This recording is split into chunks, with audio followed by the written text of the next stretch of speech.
क्या मूर्ति पूजन करना मूर्खता है? क्या हम लोग जो मंदिर जाकर घंटी बजाते हैं वो गलत है? क्या हम अंधविश्वासी लोग हैं? वेल, अगर कुछ मूवीज की मानी जाए तो yes, this act of idol worshipping is a total sham. जैसे कि पीके, जहां पर मूर्ति पूजन का मजाक भी उड़ाया गया था। बट इससे पहले कि हम किसी भी कंक्लूजन पे पहुंचे, let us listen a very interesting story of Swami Vivekananda. ये कहानी है 1891 की, जब स्वामी जी पूरे भारत में घूम रहे थे। घूमते घूमते वो राजस्थान के अलवर डिस्ट्रिक्ट पहुंचे। पूरे अलवर में खबर फैल गई कि कोई बहुत बड़े संत महात्माएं हैं जो धर्म और शास्त्र की बातें करने वाले हैं। खबर राजा तक भी पहुंची। उस वक्त वहां के राजा हुआ करते थे महाराज मंगल सिंह बहादुर, जो कहने को तो भारतीय जरूर थे, लेकिन थे पश्चिमी सभ्यता और सोच के गुलाम। उनका ज्यादा समय शिकार करने और अंग्रेजों के साथ उठने बैठने में ही जाता था। खैर, जब खबर राजा तक पहुंची कि कोई बहुत बड़े महर्षि आ रहे हैं, तो उन्होंने स्वामी जी को आमंत्रण भेजा। स्वामी जी आए। बट जैसे ही राजा ने पहली बार स्वामी जी को देखा तो ही वॉज कंप्लीटली शॉक्ड।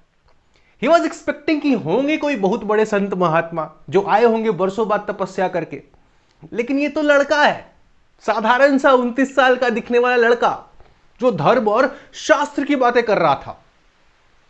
जब चर्चा शुरू हुई तो राजा ने स्पष्ट रूप से कह दिया कि वो भगवान को तो मानते हैं, लेकिन मूर्ति पूजन में भरोसा नहीं रखते।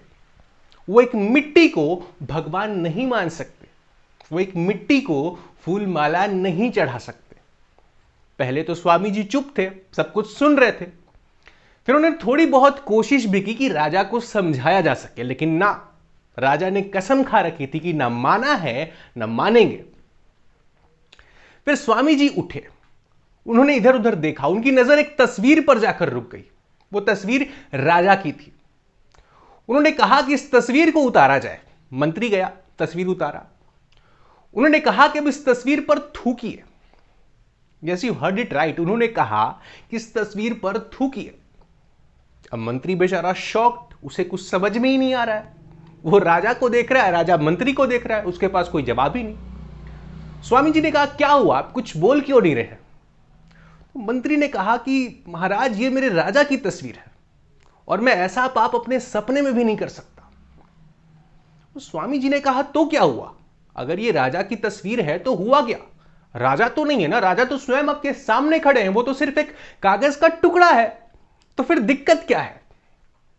मंत्री चुप, उसके पास कोई जवाब ही नहीं है।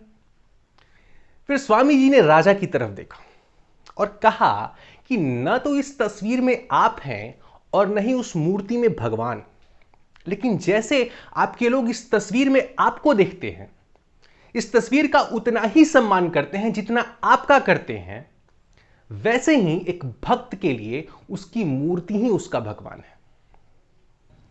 जब हम और आप मूर्ति पूजन करते हैं तो पूजा मूर्ति की नहीं बल्कि उस परम पिता परमेश्वर की होती है। मूर्ति तो सिर्फ एक माध्यम है अपने विचलित मन को भगवान की तरफ मोड़ने का।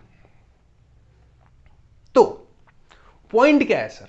आखिर आप कहना क्या चाहते हो? क्या आप यह कहना चाहते हो कि मूर्ति खरीदो और शुरू हो जाओ? नहीं sir, absolutely no. It all depends on कि आपको दिखता क्या है। क्या आपको मूर्ति में मिट्टी दिखती है या उसी मिट्टी में भगवान?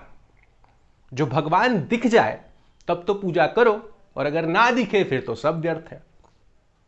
लेकिन अगर आपको मूर्ति में भगवान नहीं दिखते, अगर आपको मूर्ति में मिट्टी ही दिखती है, तो इसका मतलब यह नहीं कि आप दूसरों का मजाक उड़ाओ, आप उन्हें पाखंड बोलो, झूठ बोलो और अंधविश्वास का टैग लगा करके उनका मजाक उड़ाओ। क्योंकि जो मूर्ति आपके लिए सिर्फ एक मिट्टी है, वही मूर्ति किसी के लिए आस्था का प्रतीक भी है।